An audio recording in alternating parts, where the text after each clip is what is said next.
Yes guys, ito pala yung nail gun natin na nabili after ilang gamitan natin. Ang gagawin natin guys, itetest natin paano natin kontrolin yung pressure nito gamit yung mga balang ito. So may mga available pala ng mga bala guys, maliban nito. Ito yung normal, ito C-clamp, may different sizes. And another, meron din yung parang may thread dito na pwede natin gawing bolt and nut. Okay, ito guys, ilang beses na ito nagamit. Ingat-ingat kayo pag tanggal nito, dapat parating nyo itong linisan guys, lalo na pag tapos gamit, kasi minsan pag ganyan nyo, nakaganyan lang, matigas na siya. So ito siya, part din ito siya ng para yung pressure nya dito lang pupunta. And then ito, kailangan natin itong i-unthread.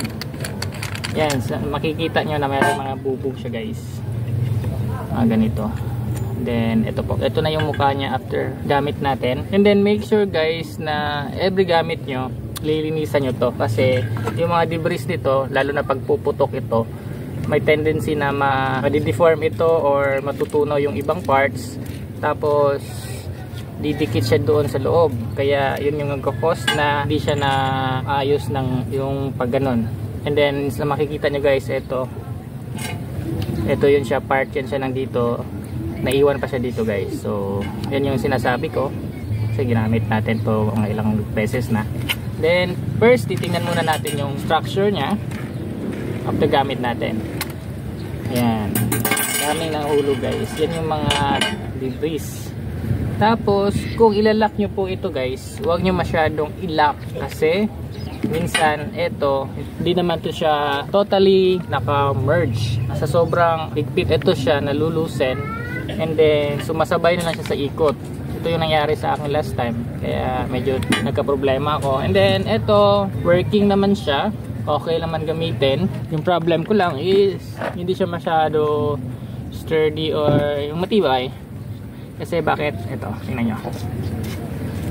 Yan, ito yung sa likod na part nya guys. And then yun yung sinasabi ko, yung metal. Ito, ang plano ko nito guys is didrillan ko sana dito or isang part para masolid ito, pero yun nga yung baka mabawasan na rin ng pressure yung pagputok ng niligan natin. Okay, then ito, paano tanggalin? Ito siya, dapat madali lang tumatanggal, kaso due to multiple firing natin, ayan, tingnan nyo ano nangyari. Then yan, mabango. So ito na yung mukha nya guys. Paano tanggalin? Ito, dahan-dahanin natin. Ayan, and then malulusin na yan siya, and then marami pa yan dito guys. So yan, maitim na. Next is para natin tanggalin to dito. Ito siya, ipupush lang natin ito, or push natin papunta sa gilid. Ayan, dahan-dahanin pa ganito. Careful kasi may tatalsik yung spring. Ayan, ito yung ayan, hulog. So ito siya, mahulog sa dito hanggang dyan lang siya, hindi siya makapunta doon. There, nahulog siya. Then yung spring, then ito, ayan. For this naman guys, hindi ko pa to natatanggal kasi may black siya dito. Hopefully matatanggal natin to later. Yung firing pin nya, ito, meron tayong libreng firing pin dito for replacement for both spring and ito para replace natin to. Yan, saka ito hard plastic na transparent na ngayon umitim na. Okay, so hintay-hintay kayo guys para sa ating testing ng pressure. Next, balik na natin guys. Paano ibalik? Like yung sinabi ko, una yung ganito, there. Tapos ito siya, lagay natin yan, then ito yan, dito yan. Tapos i-push nyo lang pag ganon, then click. Ayun, click na siya. So dapat hindi na matanggal silang dalawa. Ito, next, ito naman yan, saka natin ilalagay dito. Dapat yung spring nya gano'n. Okay, so push natin yan, then paikot natin ito, then ito lalagay natin dito. Ayan, para yan yung Ganun. Ito yung stopper niya. Next is ito, ilalagay natin yan dito. Ito siya, since nalinisan na natin konti. There and there. And then ito yung medyo mahirap, dapat i-hold nyo to.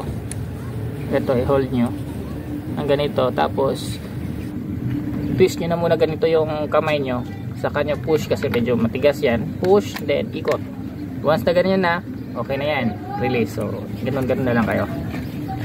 And then note, huwag masyadong mahigpit. Okay, so pwede na. Next is ito, dapat ito pala yung nozzle nya na ayan, freely siya na ganun. Kung pag gumanito lang siya or gumanon, ibig sabihin may nakaharang sa loob. Then ito yung mga pressure or mode nya guys. Ito yung default nya guys. Ito siya, naka-connect yan siya dito or nakapasok. Gamit ito pang lock. Okay, yeah. By default yan po nga, ito po nga high pressure siya by default. So ibig sabihin pag tira natin malakas yung impact. Gamit itong mga ganito, ganyan, itong mga butas-butas na to, 1, 2, 3, 4, 5, 6. So mayroon tayong maliliit na butas. Ulitin natin. Ayan, 1, 2, 3, 4, 5, and 6. Oh, tapos na 6. So meron tayong default na 6, which is na pag puputok ito, dito lalabas yung pressure. So lalabas yan, tapos all the way na yan siya papunta sa loob, and then or dito na naman siya lalabas. Sometimes lalabas dito sa nozzle.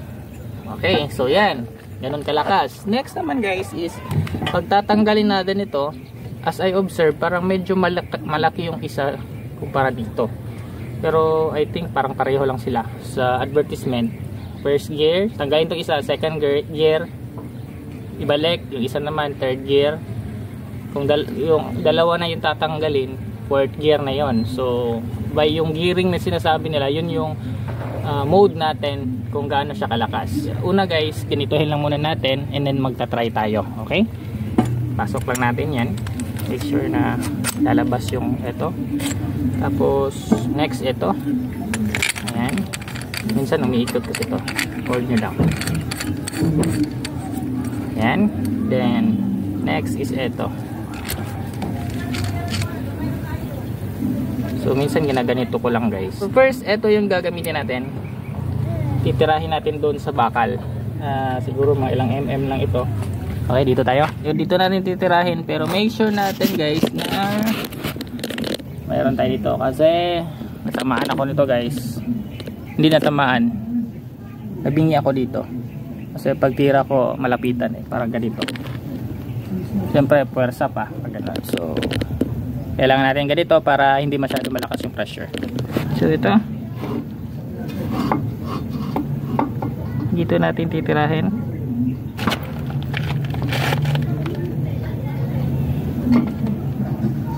Three, 2, 1. Titingnan natin. Ayan, medyo hindi siya masyadong ano to, kasi ang bala nito may naiwan na ganito. Okay, yan. Tapos ayun, push lang natin. Ito yung mga natanggal. Next naman is babawasan natin yung pressure guys.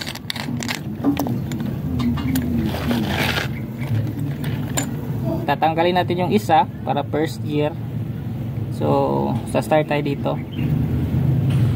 Lagyan na natin palatandaan guys, yung maraming ganito, ito yung unang gear, ito yung third. So tatanggalin natin tong kabila. Yan. Then babalik natin.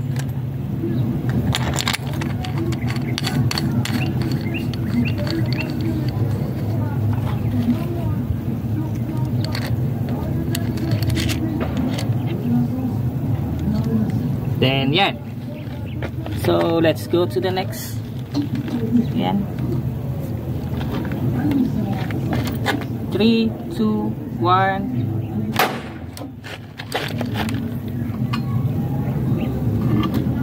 Yun. Medyo malakas pa rin.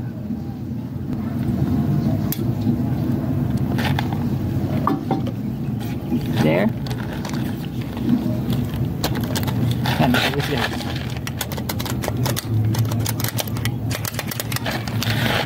Ito, tanggal. Next naman guys, kasi parang pareho lang naman sila.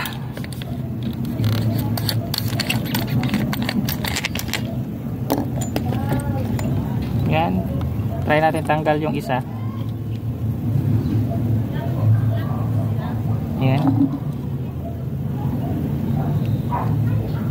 Pareho lang naman sila kalaki guys. Pero ito may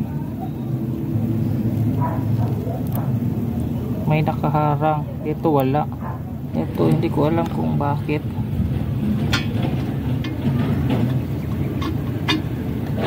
Natanggal.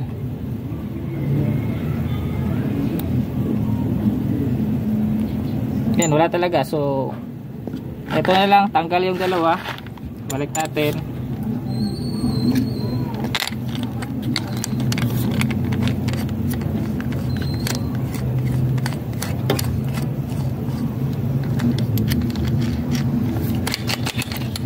Next, ito na naman. So, last gear na tayo guys. Wala na talaga yung dalawa. There. 3, 2, 1.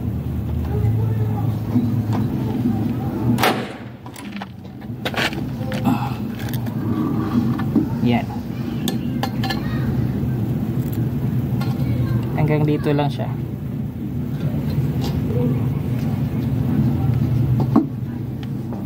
Then yun, tanggal.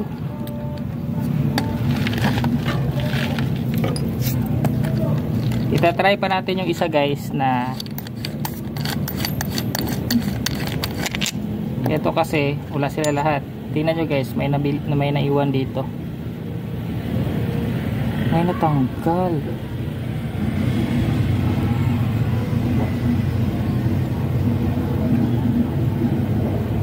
Ano?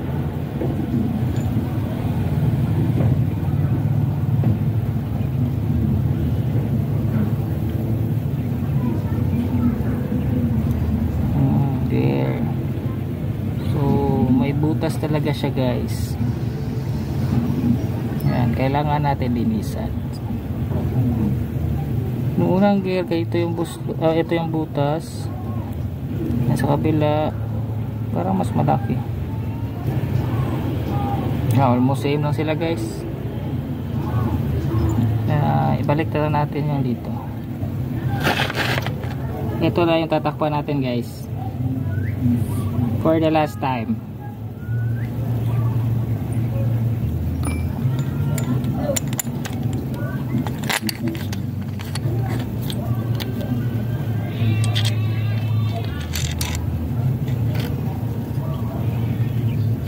Yan. Lastly,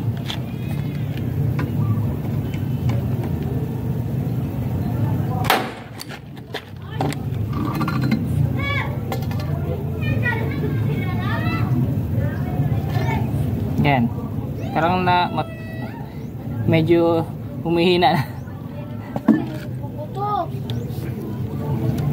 Tumatagal guys, humihina. So there, balik natin to.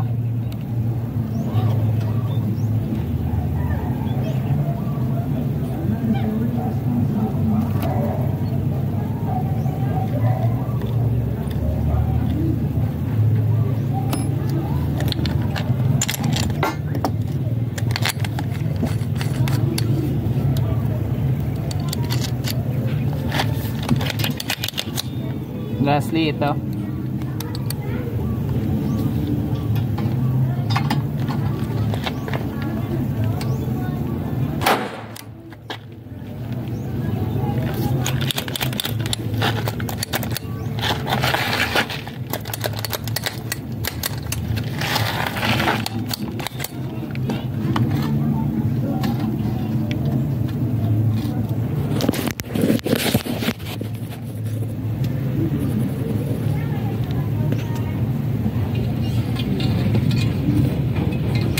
So, that's all for now guys. Thank you for watching.